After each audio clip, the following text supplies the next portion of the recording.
These two trucks are both 1/8 scale, and they're both from the same company. But unless you were looking at the branding on them, you wouldn't know it.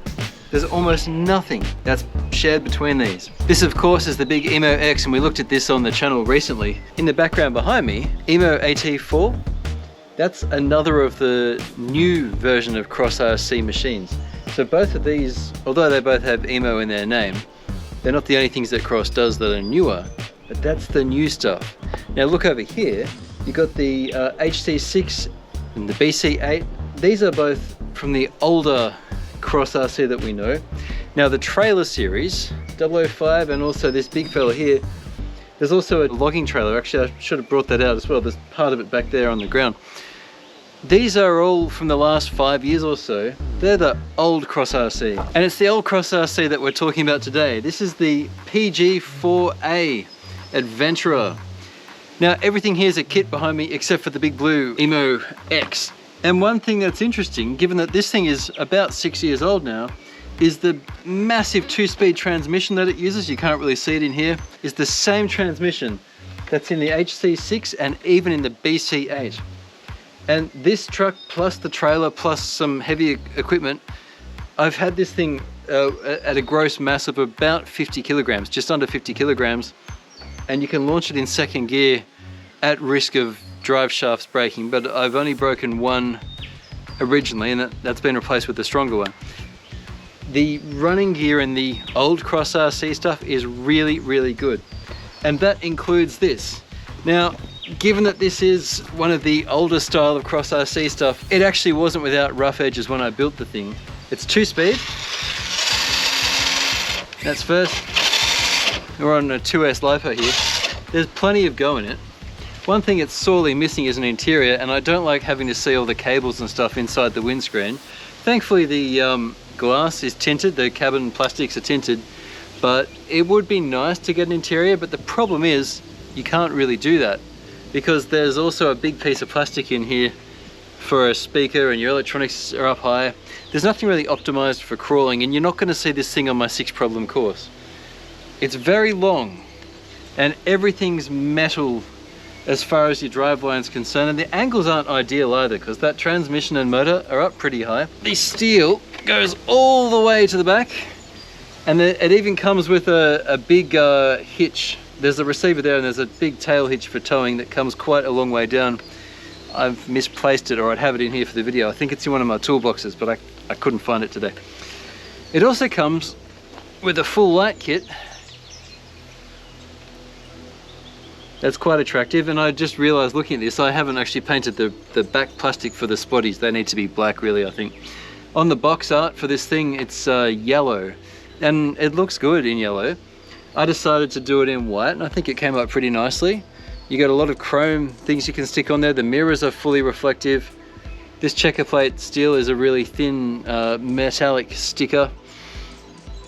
And the wiring actually, here, let's pop this body off and I'll show you the wiring. There's a standard servo for the 2-speed duties that sits back there, and it really is the same setup as these other two here as far as the 2-speed goes. It's a really tough transmission and I rate it. Yeah, the body holds on with 2 clips, and remember, this is 6 years old. This is back before people did this, like companies did this regularly. I've just moved 2 tabs to unlock it, and now the front kind of lifts up and out, and there's like a scoop at the front that it clips onto. So you see where the battery is, it's over the steering. We're just gonna park this carefully. I've got clear coat on it, so it should be fairly protected, but holding this thing for a video isn't ideal for its longevity, I suspect. This is the same lighting kit that came with the BC8. Everything's labeled. The instructions are actually quite good as far as that goes. There's a little 540 35 turn motor there. That thing's going to get pretty hot if I run this hard, but it's not really meant to be run hard. Massive plush suspension, there's considerable body roll, there's a straight axles of course. Steering's not too bad. You'll notice it's also servo on axle. But yeah, the electronics sit up in the top here, so this thing here is what prevents us from having an interior unless you move it. Thankfully, it wouldn't be too hard to move it down behind the motor, I suspect. There is actually a lot of room here. Now, I was really careful when I built this thing. I took great care to make sure it all went together nicely. But when you get to the end of it, after everything's all pretty and finished, this thing came out to the front. The manual actually says to grab some snips and just snip this off so that you've got clearance for your wheels. I did what it said, but it's a rough finish. Yeah, that was oddly disappointing. But I knew what I was buying. This is an old kit, and I just wanted to explore some of the older Cross RC stuff because I wanted to see where this company's come from, because what they're doing today is certainly impressive. So we park these two posts in there and you just move a tab across and it locks it, and now it's shut. So she's on. There is massive suspension travel. They're very big and plush shocks. There's a mounting plate here for the top links and a servo if you want to. And I noticed that it came with all metal extra. So you got metals, aluminium C-hubs and knuckles. They're plastic outers at the back, but the front's metal. You got lovely steel drive shafts throughout, and although the diff plates are chromed, even the gears, everything throughout it is metal all the way through. Even your shackles are metal. There's even a recovery point here that is part of the chassis, so you don't even have to use them if you didn't want to. Now I actually got all the Cross RC models out here so I could show you where things have come from. And if you just watch as it drives around, look at that body roll.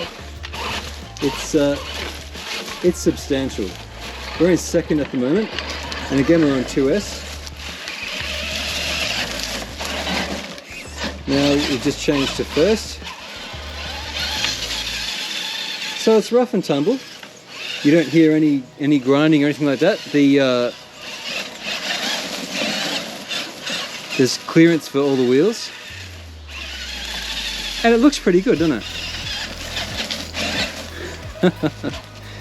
But the body roll is really significant. That body roll it's a lot. This thing will take 3S. I'm running a WP1060 as the ESC. I think if you run around in second gear though, this poor little 540 motor is going to just cook pretty rapidly. So a build like this is not without its little niggles and oversights and stuff. The wheels were a bit of a pain to get together, but they're proper beadlocks and they're heavy. And I don't mind the tyres. They would suck for crawling. The foams are soft outer and very firm inner, so they're two-stage.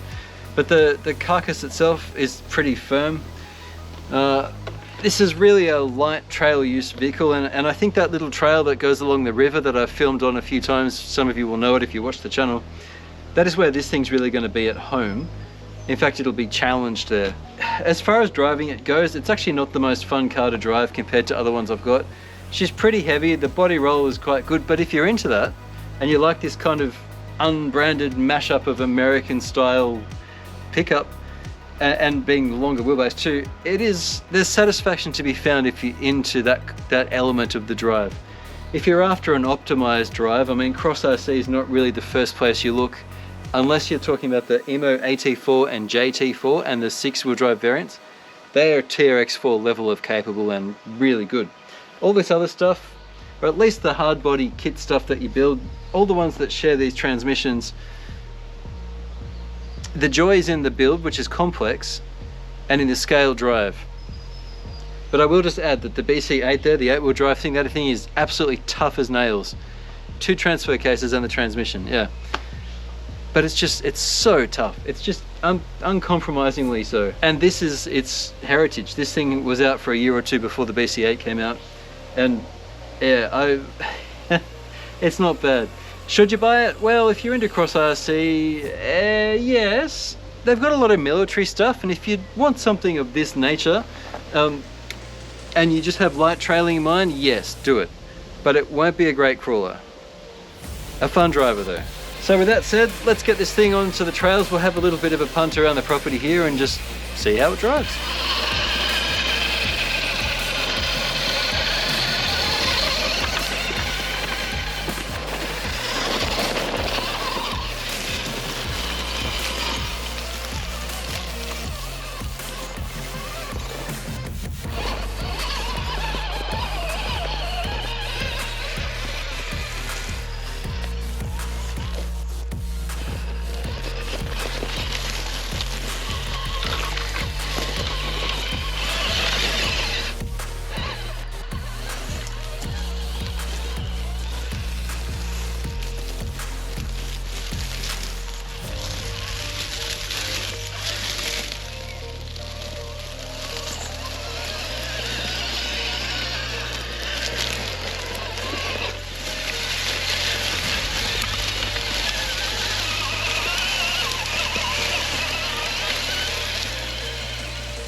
So thanks for checking out this cool little truck.